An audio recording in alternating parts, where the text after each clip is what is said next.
बेटा ये कौन सी जगह है? दादी मेरा दोस्त का घर है, यहाँ हम कुछ दिन रुक सकते हैं। अच्छा लेकिन दादी वो है कौन और हमसे क्या चाहती है? बेटा वो और कोई नहीं, मेरी सगी बहन है। उसे बचपन में जादू सीखने का बहुत शौक था और उसे सीखने के लिए वो एक तांत्रिक के पास जाती थी, पर पता नहीं अचानक से वो कहीं गायब हो गई। लेकिन दादी वो है कहाँ? वो तो मैं नहीं जानती, लेकिन जिस तांत्रिक से वो जादू सीखती थी उसका पता मैं तुम्हें दे सकती हूँ। और फिर मैं और अगस्त्य उस तांत्रिक को ढूंढने निकल पड़े। भाई शायद यही जगह लगती है जो दादी ने बताई थी। देख भाई मुझे थोड़ा जरूरी काम है, मुझे जाना पड़ेगा। क्यों, क्या हो गया?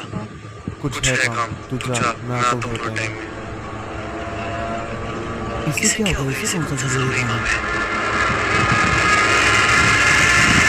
ये कहाँ चला गया? लगता है मुझे अकेले ही जाना पड़ेगा।